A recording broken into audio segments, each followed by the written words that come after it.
Mesdames et messieurs, bonsoir. Bienvenue dans Question d'actu. On parlait jusque-là d'un monde multipolaire. Aujourd'hui, il est plus imprévisible que jamais.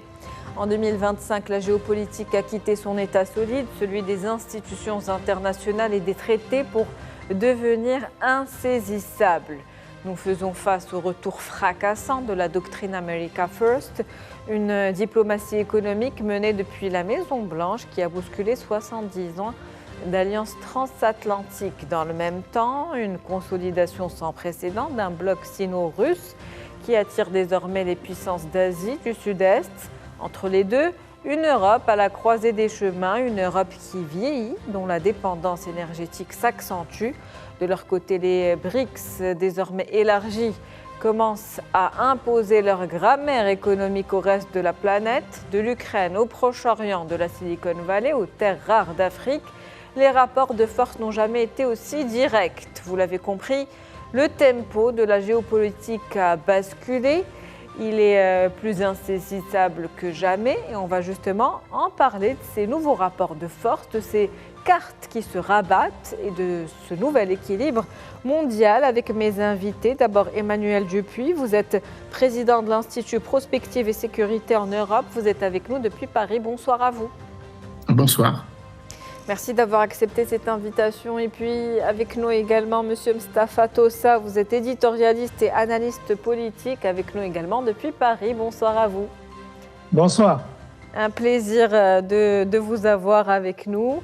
Nous avons Hafed Boutaleb qui est expert en relations internationales qui nous rejoindra tout à l'heure au cours de cette émission. Je vais revenir donc sur un petit peu ce petit préambule. On parle d'un monde en pleine mutation, de rapports de force qui changent, de nouveaux blocs, de nouveaux axes de coopération. Comment se porte aujourd'hui le monde selon vous, Monsieur Dupuis ? Le monde est évidemment un monde en évolution, il l'a toujours été. Je ne crois pas qu'il faille différencier l'avant et l'après-Trump, mais plutôt évoquer l'évolution sur le long terme d'un monde qui est passé du bipolarisme ou de la bipolarité imposée par la guerre froide dans une opposition Est-Ouest qui a connu quand même quelques soubresauts, mais sans réelle opposition en tout cas cinétiquement parlé, entre les deux blocs, à un monde un peu plus hésitant, un monde un peu plus déséquilibré, à un monde multipolaire déséquilibré, pour dire ainsi, ou plutôt un monde dans lequel le multi-alignement répond à ce qui était l'alignement Est d'un côté, oriental d'un côté, à l'époque où les alliés de l'Union soviétique se référençaient à travers l'appartenance à des pactes. Vous avez mentionné le fait qu'on est dans des nouvelles formes d'alliances ou de blocs, mais c'était aussi le cas pendant la guerre froide. L'URSS et le pacte de Varsovie d'un côté, les États-Unis et l'OTAN de l'autre. Aujourd'hui, on est dans un monde un peu plus en évolution qui porte une interrogation stratégique de ce que seront les alternatives à une alliance atlantique désormais de plus en plus remise en cause, dont l'efficacité en tout cas est remise en cause, dont la pertinence est interrogée, et puis de l'autre, comme vous l'avez dit, une logique de recomposition de blocs d'alliances orientales entre le lion iranien, l'ours russe, le dragon chinois, avec un certain nombre de partenaires de moins d'importance, mais qui sont des alliés fidèles, que ce soit les pays qui suivent la doctrine de l'hubris poutinien sur le continent latino-américain ou encore quelques partenaires qu'ils ont sur le continent africain. Vous l'avez dit, un monde en pleine évolution, en pleine mutation. On est passé d'un monde bipolaire à un monde multipolaire déséquilibré. Ce sont vos propos, Monsieur Tossa. Justement, ce multilatéralisme, est-ce qu'il est aujourd'hui à l'épreuve justement des institutions internationales qui sont de plus en plus fragilisées Oui, ce multilatéralisme est en train de souffrir du fait de cette vision impériale que l'administration Donald Trump voudrait imposer au monde. Justement, le multilatéralisme est en train d'être affaibli à travers l'affaiblissement des organisations internationales, à travers une volonté hégémonique d'imposer un nouvel ordre mondial qui soit en adaptation avec les intérêts américains d'abord. Et on le voit d'ailleurs dans les relations entre l'Amérique et l'Union européenne, traditionnellement stratégiques, traditionnellement vitales. Ils sont en train de connaître leur pire séquence et on se demande si dans l'avenir on aurait une relation transatlantique aussi importante, aussi vivace qu'elle a été pendant les 4 ou 5 décennies qui sont passées. Donc avec cette vision de Donald Trump, le monde est en train de bouger. Et Donald Trump et son administration, que ce soit son vice-président J.D. Vance ou son ministre des Affaires étrangères, son conseiller à la sécurité, voudraient formater le monde en fonction de leurs intérêts et en fonction de leurs rapports de force. Donc le multilatéralisme tel qu'on l'a connu, tel qu'on l'a vécu les dernières décennies est en train de subir une défaite majeure au profit de cet impérialisme au sens impérial de la puissance américaine. Oui, l'impérialisme de la puissance américaine. Justement, Monsieur Dupuy, est-ce que aujourd'hui, quand on parle de mondialisation, est-ce qu'on est dans une mondialisation en recul ou en pleine mutation? Qu'est-ce qu'on peut dire du nouvel équilibre justement mondial? Qui est déséquilibré, je le répète, il n'y a pas de mondialisation, il y a plutôt démondialisation au pluriel qui se séquence selon la suzeraineté auquel elles font référence. Aux États-Unis, sur le continent américain, sur les 2 parties du continent américain, la partie septentrionale et la partie méridionale, il y a clairement un certain nombre de logiques de ce qu'a été la doctrine des États-Unis dans les années 70, à savoir la caporalisation d'un certain nombre de régimes, ou alors l'opposition frontale, on le voit bien avec la mise en place de la puissante armada Southern Spear qui pourrait déclencher une offensive américaine, qui pourrait aboutir à une offensive américaine contre des régimes qui ne suivent pas la doxa américaine ou la Pax Americana, comme on l'appelait dans les années 70, nommément le Venezuela et la Colombie, auquel on pourrait rajouter évidemment le Nicaragua ou encore Cuba et un certain nombre d'autres régimes sur le continent, sur la partie le continent latino-américain. De la même manière, dans la partie asiatique, il y a un jeu de go qui est en train de se mettre en place à travers des partenariats ou des proximités peut-être induites par la dimension chrysogène dans laquelle un certain nombre de pays se situent, que ce soit en Asie du Sud-Est, on le voit bien avec l'opposition qui oppose désormais le Cambodge à la Thaïlande, avec d'un côté la Chine qui soutient le Cambodge et de l'autre les États-Unis et d'autres partenaires, notamment régionaux que peuvent être l'Inde, qui soutient la Thaïlande.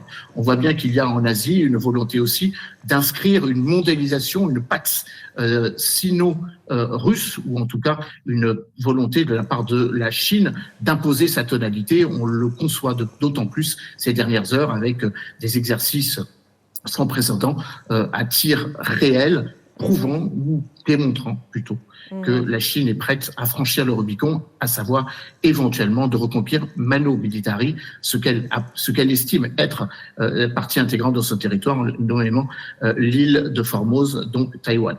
Et puis de l'autre, en Europe, avec une volonté de la part des Européens de n'être pas suffisamment unis pour tenir tête aux 2 différents blocs qui sont en train de se reconstituer. Le bloc américain d'un côté, avec un président américain qui est empreint de ce qu'était la doctrine Monroe, c'est-à-dire la volonté de non-interventionnisme des États-Unis à l'extérieur, et puis la réponse américaine à une volonté de ne pas tenir compte des doléances ou des exigences ou des commentaires de ses partenaires européens vis-à-vis de sa doctrine de politique étrangère. On pourrait aussi avoir à l'esprit que le président russe réinvente une forme d'hubris russe qui fut aussi celle, une hubris tsariste qui fut aussi celle de l'Union soviétique, à savoir une volonté de reconquérir les marges de son empire qu'elle estime avoir été abusivement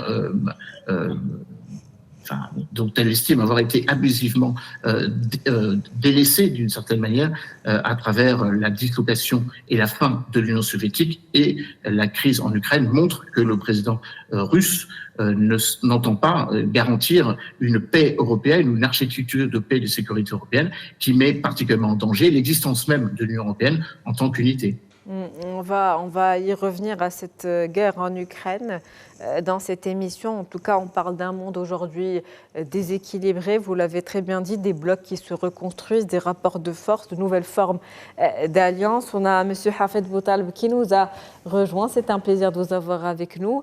Merci pour l'invitation et un très grand honneur d'être avec les grands professeurs, M. Tossa, Moustapha Tossa et M. Emmanuel Dupuis. Un vrai plaisir de partager le plateau avec eux. On parle de ce monde aujourd'hui qui est en pleine mutation, de ce monde qui était multilatéral. On parle de bipolarité, puis d'un monde multipolaire déséquilibré, en pleine évolution. Donc c'est un petit peu ce dont on a discuté avant votre arrivée. Un monde qui bouge. Et justement, dans ce monde, quelle place occupe aujourd'hui le Sud global, M. Boutaleb? Eh bien, en fait, je rebondis par rapport à ce que disait Monsieur Dupuis, Emmanuel Dupuis. Effectivement, lui parlait de cette hubris tsariste, de la volonté de restaurer la Russie impériale. Aujourd'hui, on observe cet retour vers le temps long. D'ailleurs, c'est une expression qui revient de plus en plus, le temps long, chez toutes les nations du monde. On l'observe même en Inde, par exemple, avec le désir de Narendra Modi, donc l'Inde, qui est un des leaders de ce Sud global, de restaurer l'Inde historique hindouiste, avec sa culture, son identité, qui soit au cœur du pouvoir à New Delhi. On le voit aussi avec le Brésil, on le voit avec la Chine, qui veut renouer avec cette Chine impériale des Ming. Et donc, chaque pays, aujourd'hui, veut revenir vers le temps long. Le souci, c'est qu'au moment, et on en parle avec le conflit Cambodge-Thaïlande, c'est un exemple très éloquent. Au moment où ces nations étaient puissantes, elles ne l'ont pas été au même moment, concomitamment, dans le passé. Et aujourd'hui, c'est la différence. C'est que tout le monde veut être concomitamment, veut rapporter son passé au XXIe siècle. En parallèle, on a un Donald Trump qui est dans l'accélération des choses et pas dans une stratégie du temps long. Il est d'une certaine manière dans une stratégie du temps long par rapport à l'Amérique. On le voit clairement avec la volonté de s'approprier le Canada et le Groenland. C'est vraiment une démarche c'est une déclaration qui s'inscrit dans le temps long, puisque plusieurs analystes pensent que peut-être à terme de la fin du XXIe, début du XXIe siècle, le Canada n'aura plus cette indépendance totale dont il jouit aujourd'hui pour rentrer dans le giron d'une certaine manière de cette superpuissance américaine qui continuera à augmenter et à croître. Et de toutes les manières, c'est pour le bien de la planète, puisque le fait d'avoir un gendarme comme les États-Unis, même si aujourd'hui tout se relativise, mais les Américains restent aujourd'hui, en tout cas jusqu'en 2026, les leaders du monde. Mais Donald Trump, lui, il déboulonne les garde-fous, sabote le multilatéralisme, justement pour donner plus de marge de manœuvre à l'Amérique. C'est qu'aujourd'hui, tout le monde, quand on parle du temps long, le temps long, c'était la vision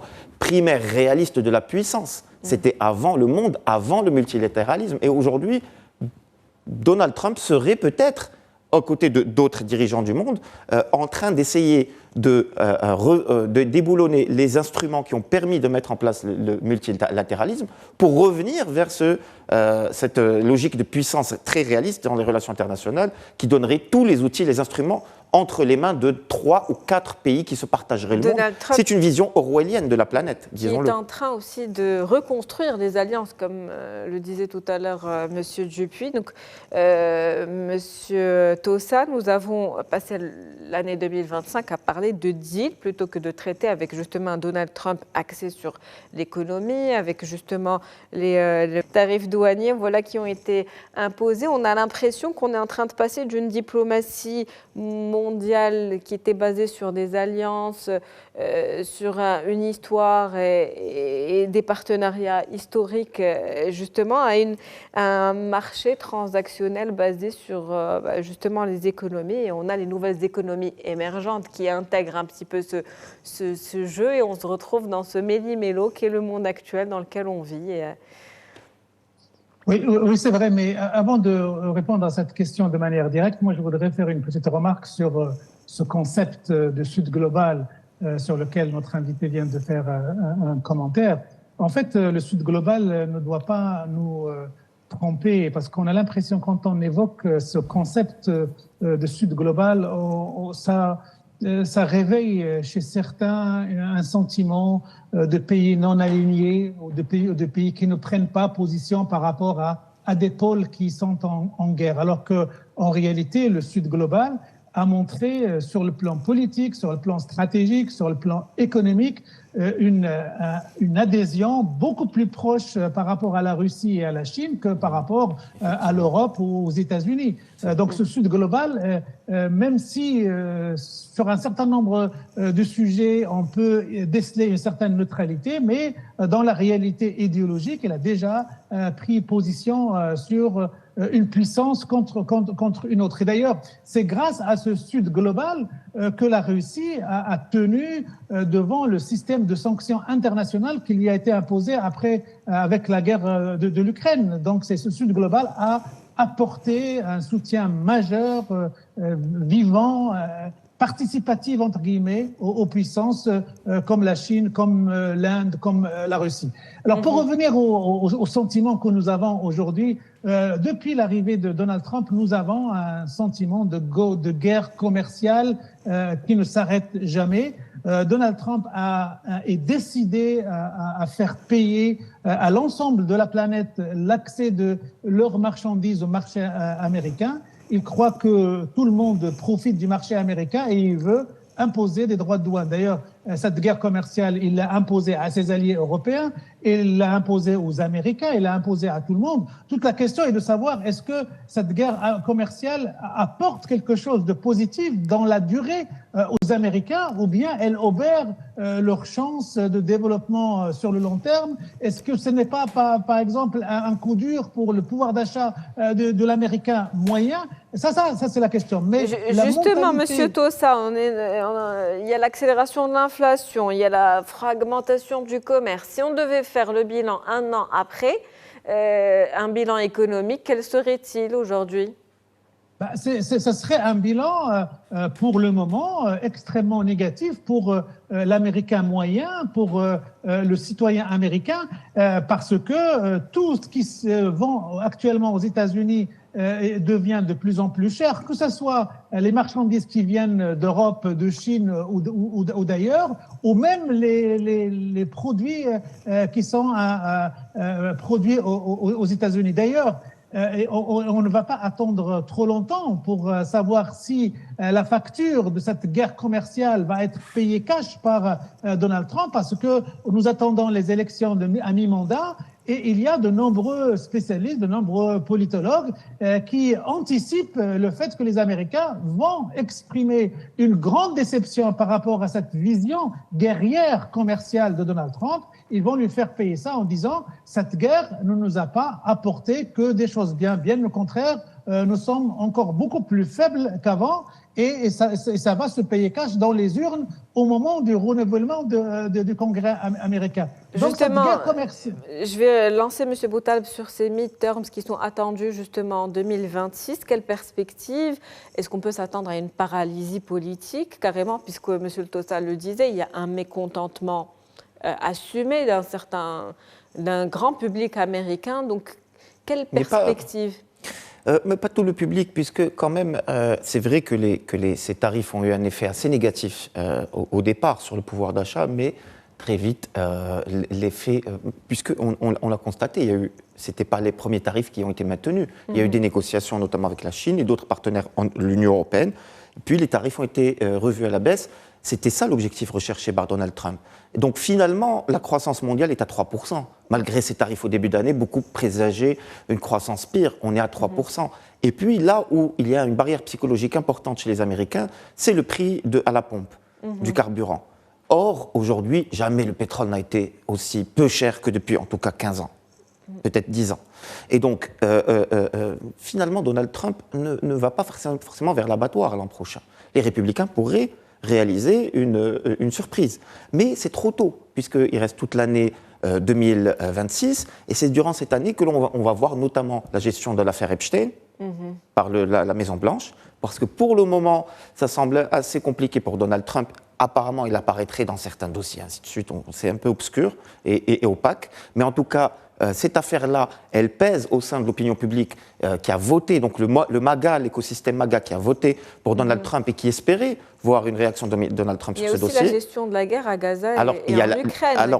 Il y a la gestion. Le volet économique. Guerre à Gaza et Ukraine, est-ce que cela va peser vraiment sur les élections ? Peut-être pas, mais là où il y aura un dossier des affaires étrangères, de relations internationales, qui va peser sur les élections de l'an prochain, c'est le Venezuela. La façon dont le gouvernement américain va se comporter avec le régime de Nicolás Maduro. Il y a toute une opinion publique latino-américaine qui est favorable à une offensive militaire, mais il y a aussi une autre opinion publique latino-américaine aux États-Unis qui est contre. Et donc, c'est comment jouer avec ce poids démographique des latinos au sein des États-Unis, tout en préservant les intérêts des États-Unis dans les Caraïbes, et ainsi de suite. C'est cela, en termes de relations internationales, ce qui risque de peser, surtout que Donald Trump avait promis, rappelons-le, qu'il ne mènerait pas de guerre. Il avait parlé plus pour l'ancien monde, l'Asie, notamment le Moyen-Orient. Mais est-ce que mener une guerre en Amérique, ça passera aux yeux de l'opinion publique ? On verra ça, en tout cas en octobre 2026, s'il y a une guerre d'ici là. Mais même cette pression sur le Venezuela, est-ce qu'elle va porter ses fruits au Sénat et à la Chambre des représentants ? On verra d'ici là. Mais en tout cas, il reste toute cette année 2026 devant, avec tous les soubresauts et les rebondissements qu'on peut imaginer. Et puis les choses vont tellement vite qu'on a du mal à se projeter dans l'avenir. Monsieur Dupuy, donc je reviens vers vous par rapport, donc je disais, le conflit à Gaza, le conflit aussi à l'Ukraine, dont vous parliez tout à l'heure. Si 2025 a été l'année du grand basculement, qui aujourd'hui finalement a le pouvoir réellement de décider de la paix ?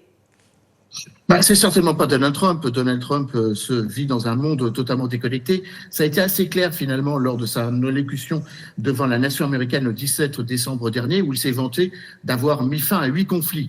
Or, le conflit à Gaza n'est pas terminé puisque le Hamas n'est pas désarmé. L'Israël continue de bombarder une partie, en tout cas, de la bande de Gaza. Il s'est vanté d'avoir permis... La deuxième phase du plan de paix n'a pas encore commencé. La partie 3 et la partie 4 du plan de paix n'a pas été aboutie, évidemment, n'a pas été abondée, comme je le disais. Et puis, si l'on regarde les autres conflits dont il s'est vanté d'avoir mis un terme, la RDC et le Rwanda, même si, évidemment, il y a une signature entre le président Félix Tshisekedi et le président Paul Kagame à Washington, urbi et orbi, nonobstant le fait que le M23 a continué de progresser vers Uvira et donc a continué à maintenir sa pression et donc n'a pas quitté le territoire de la RDC. Donc, deuxième conflit qui n'est pas résolu. Troisième conflit, ça a été rappelé par mon camarade Youssef, et je le rappelais précédemment, le conflit qui devait être terminé sous médiation américaine entre les litiges frontaliers entre le Cambodge et la Thaïlande a repris en plus forte intensité ou de plus belle, si je puis m'exprimer ainsi, il y a quelques jours. Donc ça en fait 3 sur 8. Et puis bien sûr, l'Ukraine est loin d'être résolue, nonobstant la volonté américaine de nous faire croire que nous sommes à, je cite le président américain, 95% plus proche de la paix. On pourrait évidemment évoquer d'autres conflits, notamment celui du Soudan, où le président américain a failli à mettre fin à ce conflit meurtrier depuis la reprise des hostilités et le début du lâchement de l'opposition entre les deux parties en 2021. Donc le président américain s'est vanté d'avoir mis fin à 8 conflits qui ne sont en réalité pas terminés. Ensuite, sur la question économique, là aussi c'est un vaste mensonge, puisque le président américain a mis en avant que les taxes auraient déjà rapporté un chiffre absolument faramineux, mais non encore étayé économiquement, de 18 000 milliards de dollars. Pour l'instant, rien ne prouve que c'est le cas. Que ça a été rappelé précédemment, on négocie fortement à la hausse les tarifs douaniers pour faire plier ses partenaires. Je ne suis pas certain que cela favorise l'attractivité économique des États-Unis. D'ailleurs, les sondages le prouvent, à un an des midterms, 1% des Américains estiment que leur situation est pire que lors de la précédente administration Biden. Et puis, j'en termine par là, le président américain fait face finalement à une logique que l'on pourrait qualifier ainsi de la quadrature du cercle. Il a mis jusqu'à présent toute la responsabilité sur la précédente administration Biden, en évoquant l'arrivée massive d'immigrants, en évoquant le fait qu'il avait hérité de guerres qu'il n'avait pas déclenchées, en évoquant le fait qu'il a dû gérer une situation, je cite, catastrophique. Or, les midterms, c'est la gestion et la réalisation, ou en tout cas la perception de 2 ans de mandat de Donald Trump. Et donc, de ce point de vue, je ne crois pas qu'il puisse utiliser cet argument encore très longtemps. Un bilan attendu qui reste assez mitigé. Donc, si on devait reprendre des propos de M. Boutaleb et les vôtres, M. Dupuy, dans ce contexte global, M. Tossa, comment se placent d'autres pays, puissances émergentes aussi, comme l'Inde, dont parlait tout à l'heure M. Boutaleb, la Turquie et le Brésil? Oui, ils essayent de trouver une place dans ce nouvel ordre mondial qui est en train de s'écrire à cause de la vision américaine.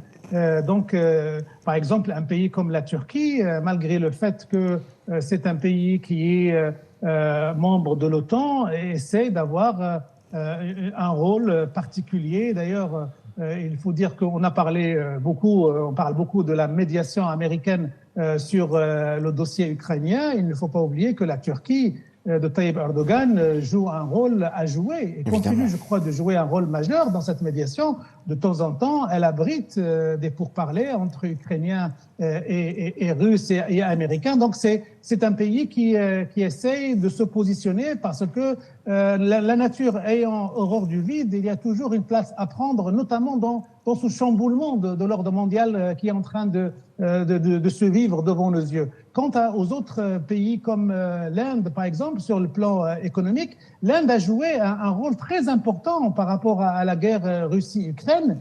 Sans l'apport, sans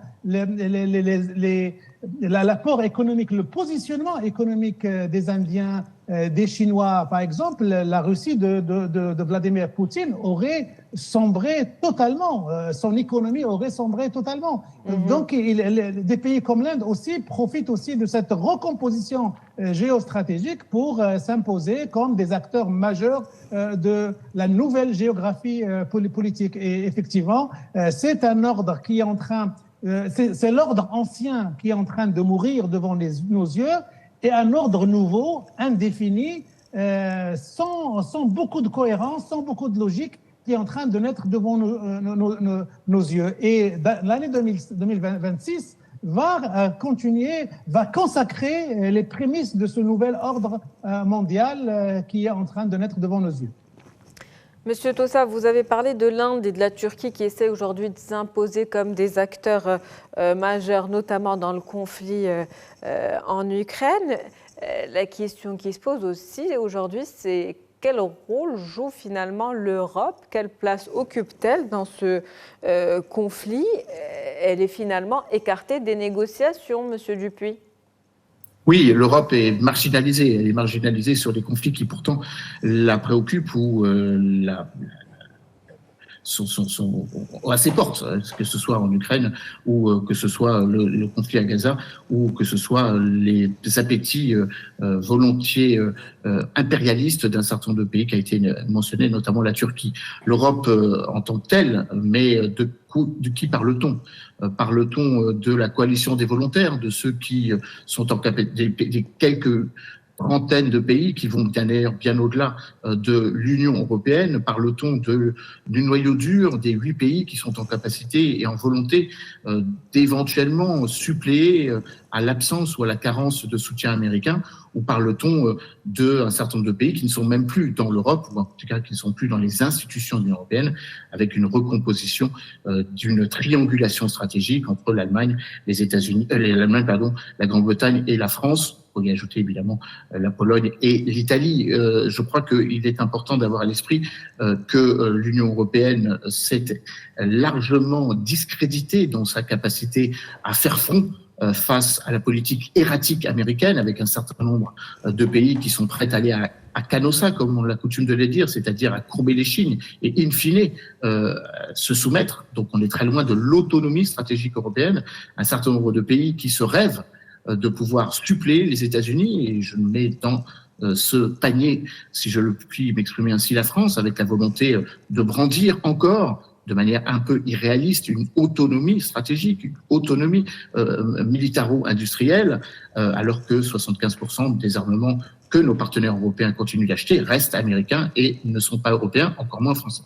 Et puis, bien sûr, une vision plus large d'une Europe qui désormais peut être agrégée avec les quelques 42% de Canadiens qui seraient prêts à rejoindre l'Europe si on leur demandait leur avis et si ils avaient le choix entre devenir le 51e État américain, rester dans un entre-deux ou s'arrimer de plus en plus au projet européen. D'ailleurs, le Canada est devenu un des bénéficiaires du programme SAFE, Secure Action for Europe, c'est-à-dire les projets qui visent à investir 150 milliards d'euros pour la défense du continent européen. Vous voyez que le Canada est de plus en plus dans une logique euro-atlantique, en sortant peut-être de la doxa d'un atlantisme qui ne verrait que les États-Unis déterminer le sort de l'Europe. On le voit bien aussi avec la Turquie, qui désormais se pose des questions de sa présence, de son appartenance, soit à l'OTAN, soit à des blocs orientaux, car la Turquie est devenue membre observateur de l'Organisation de coopération de Shanghai.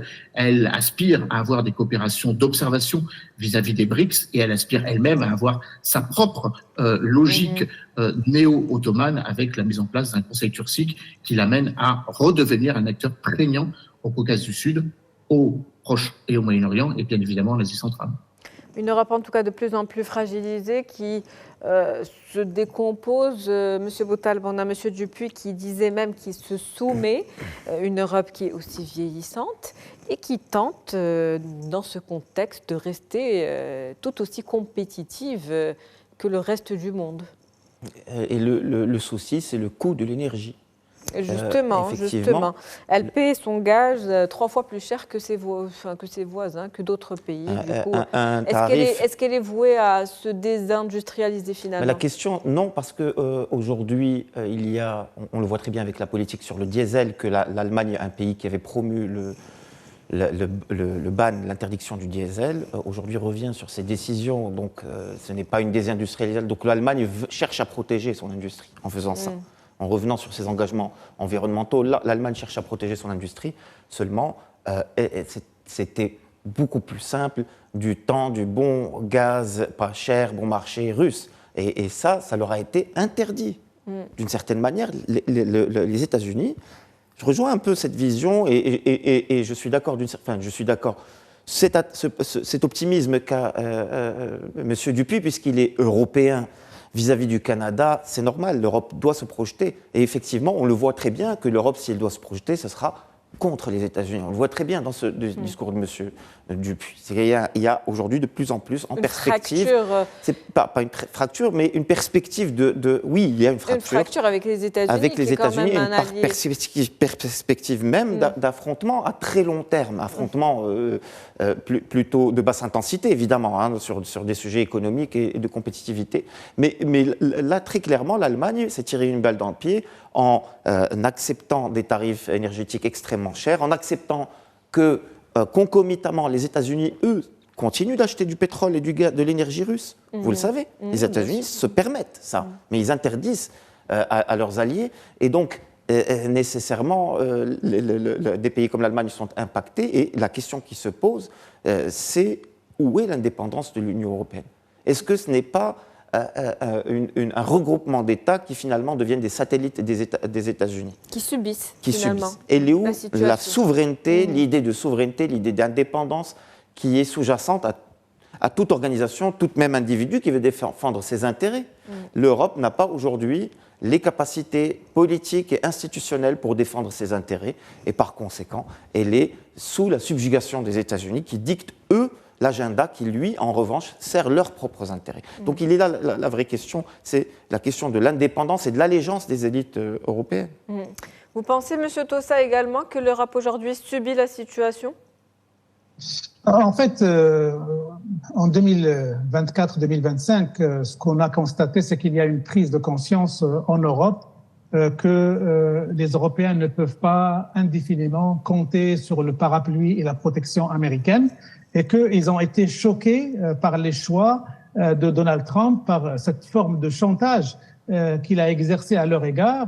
Soit vous vous augmentez vos dépenses de défense pour acheter des armes américaines à l'intérieur de l'OTAN, soit les Américains de Donald Trump vont revoir leur positionnement à l'intérieur de cette organisation atlantique. Et donc, les Européens se sont sentis confrontés à une nouvelle réalité dont ils n'avaient pas, à mon sens, puisque vu l'épaisseur de la surprise chez certains, ils ne s'attendaient pas du tout à ce que la relation entre l'Amérique et l'Europe puisse vivre un temps aussi dur et un temps aussi exigeant de la part des États-Unis. Et donc, certains pays européens, notamment la France, commencent un petit peu à réfléchir que leur salut à moyen terme, parce qu'à court terme, ils ne peuvent rien faire, mais à moyen terme et à long terme, c'est de se retrouver avec leur propre capacité de se défendre, leur propre armement, leur propre doctrine militaire, et donc ne plus dépendre des États-Unis.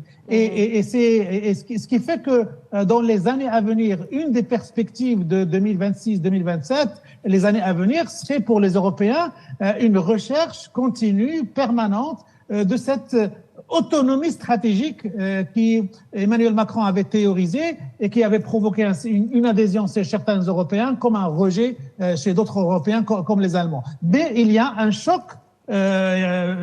politique, géostratégique vécu par l'Europe par rapport aux États-Unis, à l'Amérique. Ils se sont rendus compte que Donald Trump n'est pas forcément le grand protecteur, le grand allié dont ils auraient besoin si demain il y a une guerre avec la Russie. D'ailleurs, un certain nombre de milieux européens parlent même, en parlant de Donald Trump et de l'Amérique, on parle même de trahison qui est subie par les Européens dans ce bras de fer avec les Russes. Et effectivement, les Européens sont dans l'obligation de réfléchir, voir comment ils peuvent garantir leur propre sécurité sans dépendre totalement du parapluie américain. D'où cette reconstruction des alliances dont parlait tout à l'heure M. Dupuy, et puis cette stratégie du temps long dont vous parliez tout à l'heure M. Hafed. Et même Emmanuel Dupuy. Et justement, même si aujourd'hui l'Europe est fragilisée, mais il lui faut une dizaine à une quinzaine d'années pour pouvoir se réapproprier sa souveraineté et s'affranchir un petit peu de cette dépendance américaine. Mais on parlait du temps long, il faut que l'Europe revienne vers les logiques du temps long. Mais après ça, ce sont des opinions, ce ne sont pas vraiment des années, parce que c'est très compliqué pour analyser en détail le cœur de la situation en Europe. Mais très clairement, effectivement, là, c'est se poser la question du citoyen européen, comment il conçoit l'Europe et comment il conçoit le rôle de chacune de ces nations membres de l'Union européenne au sein de cette structure et dans le jeu international. On a la capacité à se défendre également, bien évidemment. Évidemment, oui, évidemment, mais il y a là pour la défense, c'est la défense commune. Ça reste aussi l'OTAN, mais aussi l'article 47 de l'Union européenne qui prévoit que n'importe quel État membre de l'Union européenne qui est attaqué, nécessairement, c'est l'équivalent de l'article 5 de l'OTAN, implique une réaction commune. Voilà. Monsieur Dupuy, donc dans ce contexte globalisé, on a un autre bloc, celui des BRICS+, donc avec l'intégration de 9 nouveaux membres et l'accélération des échanges en monnaie locale cette année. Est-ce qu'on peut aujourd'hui dire qu'ils ont réussi le pari de la dédollarisation ? On en est loin, 44% de l'économie mondiale reste dédollarisée, donc on n'est pas tout à fait dans cette logique. Enfin, on s'y rapproche, mais on n'est pas encore dans une logique de dédollarisation. On le voit bien à travers les vaines tentatives de immonétarisation d'un côté et de l'autre d'alternative au dollar, que ce soit la nouvelle banque d'investissement des BRICS sous l'égide de l'ancienne présidente Dilma Rousseff, l'ancienne présidente du Brésil, Dilma Rousseff, ou évidemment la volonté de libeller de plus en plus en roubles, en roupies ou en yens un certain nombre de besoins énergétiques. Il est évident qu'il y a des logiques d'économie régionale. L'Inde importait avant le conflit en Ukraine seulement 1% de son gaz de la Russie. Désormais, c'est 40%. Forcément, ils n'ont aucun intérêt à le faire en dollars puisque la Russie est en train de brader son brut de l'Ural, dont le niveau a baissé puisque je crois qu'on a atteint un chiffre dramatiquement bas si mes chiffres sont exacts, ça doit être $46 à peu près, en tout cas moins de $50, ce qui fait que évidemment l'économie mondiale va retrouver des polarités triangulaires. D'un côté, une zone euro dont le but est évidemment de s'étendre avec l'arrivée de la Bulgarie désormais dans l'espace Schengen et avec un certain nombre de pays qui veulent aspirer non seulement à l'Union européenne mais aussi à l'union économique et monétaire que représente cette Union européenne. Les États-Unis dont le but est de créer une zone de libre-échange mais avec quand même deux scories. Une opposition philosophiquement hostile par rapport au Mexique, avec le choix de la présidente mexicaine, qui vise à être de plus en plus rétive à une quelconque logique de conciliation avec le président américain, qui ne cesse de rappeler la responsabilité migratoire de son voisin du Sud, et bien évidemment le Canada, qui, à force d'être considéré, ou le Premier ministre Mike Kearney, à force d'être considéré comme un putatif gouverneur américain, n'a pas vraiment envie de lâcher sur les fourches codines de l'économie américaine. On le voit aussi de plus en plus avec une Chine qui est obligée de faire malin, d'une logique d'opposition contrainte, un partenariat économique avec son éternel voisin, avec son éternel rival, son contendeur, qui est l'Inde. Les litiges frontaliers, que ce soit au Cachemire, que ce soit philosophiquement parlant, d'une opposition de leadership dans la zone de l'Asie du Sud ou dans la zone Indo-Pacifique, n'empêche pas l'Inde, la Russie et la Chine de participer aux mêmes organisations subrégionales émergentes, que ce soit les BRICS, que ce soit l'Organisation de coopération de Shanghai ou le Regional Economic Comprehensive Partnership, la première zone de libre-échange qui regroupe quand même près de 40% de l'économie mondiale. Monsieur Bothal, vous rebondissez sur les propos de Monsieur Dupuy ? Oui, et ça c'est un des bouleversements importants en relations internationales de 2025, c'est la fin de l'isolement de la Chine, qui a été quand même un travail de long terme mené par 4 administrations, y compris la première administration de Trump. Et en 2025, par ses maladroitesses même personnelles, Donald Trump a poussé dans les bras de Xi Jinping le Premier ministre indien, Narendra Modi, quand même quelques mois après des affrontements armés qui ont laissé des dizaines de morts entre l'armée chinoise et l'armée indienne. Il fallait le faire, parce que finalement, l'isolement de la Chine aujourd'hui est totalement rompu. Ce sont 20 ans de travail acharné de l'administration américaine qui ont été, en moins d'une année, en quelques mois même, complètement sabotés et remis à zéro. Et avec aujourd'hui, les sanctions et les taxes, on s'attendait aussi à une fragilisation de l'axe Russie-Chine, ce qui n'a pas eu lieu du tout. Non, pas du tout. Au contraire, il a été renforcé par l'arrivée de l'Inde. Donc le commerce entre les deux pays qui bat des records actuellement. Donc, oui, exactement. L'Occident a définitivement perdu, on va dire, sa capacité à isoler les États-Unis. Certaines puissances. Oui, là-dessus, ils ne peuvent plus. Je pense que c'est fini, l'isolement de la Chine. Et c'est terminé en 2025. Parce que Donald Trump a voulu, coûte que coûte, déboulonner tout ce qu'a fait l'administration d'avant. Et en faisant cela, il a quand même saboté tout le travail même de sa propre administration, la première, et celle d'Obama, et ainsi de suite. Et aujourd'hui, la Chine n'a jamais été, comme l'a rappelé, il y a le RCEP, le plus important marché commun au monde, il y a le BRICS, qui aussi propose même une alternative au dollar, et il y a l'Organisation de coopération de Shanghai pour contrebalancer l'OTAN. Donc quand même, c'est quand même 3 choses importantes. Le RCEP ne date pas de 2025, mais le renforcement de l'OCS, de l'Organisation de coopération de l'OCS de Shanghai, lui date bien de septembre 2025. Et ça, c'est vraiment pas à mettre en bon point pour Donald Trump. Monsieur Tossa, justement, j'aimerais qu'on parte dans une autre région du monde, en Afrique d'ailleurs, le Sahel, l'instabilité au Sahel aujourd'hui. Quelle situation, quel état des lieux ? Le Sahel est une source d'angoisse internationale parce que, à cause de l'instabilité politique, à cause de la réémergence, entre guillemets, de l'activité terroriste dans un certain nombre de pays, il y a de nombreux régimes qui sont menacés par ces organisations terroristes. Et donc, cette année-là de 2026, ça va être une année de vérité pour cette région. Soit elle sombre dans l'anarchie, le chaos total, avec éventuellement le succès dans un certain nombre de pays des organisations terroristes qui vont imposer leur agenda, soit on se met à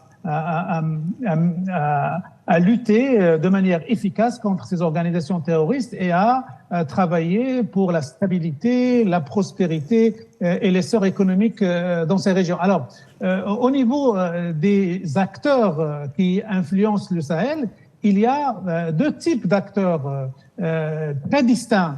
On a d'un côté le Maroc qui veut absolument écrire une nouvelle géographie politique et économique dans cette région.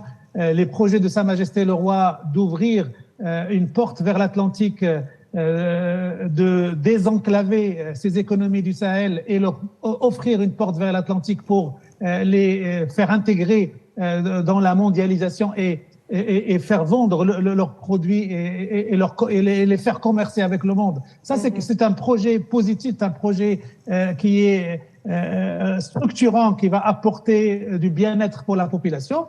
Il y a l'agenda d'autres régimes dans la région qui manipulent des organisations terroristes et dont le souci, la préoccupation, c'est de nourrir le chaos et l'instabilité. Et en 2026, on va voir quel est le pays qui va gagner. Est-ce que c'est la construction positive ou c'est le chaos et l'instabilité?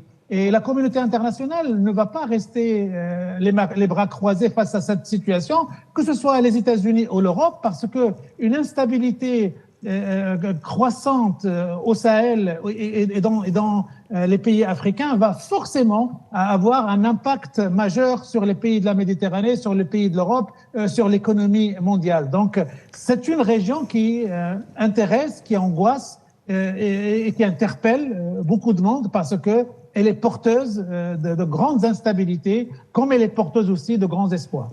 Il en va, comme vous l'avez dit, de la sécurité mondiale, le Sahel qui est aux portes de l'Europe. Monsieur Dupuy, puisqu'on est en train de faire une espèce de rétrospective sur la géopolitique mondiale, il y a aujourd'hui de nouveaux éléments, l'intelligence artificielle, l'accélération de la technologie.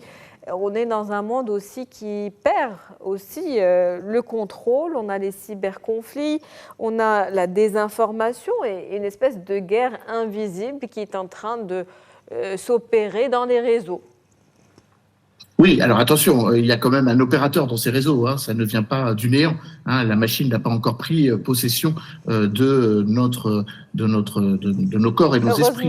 Il y a bien des États, il y a bien des stratégies qui utilisent l'intelligence artificielle ou le cyberespace pour nous mener des guerres hybrides.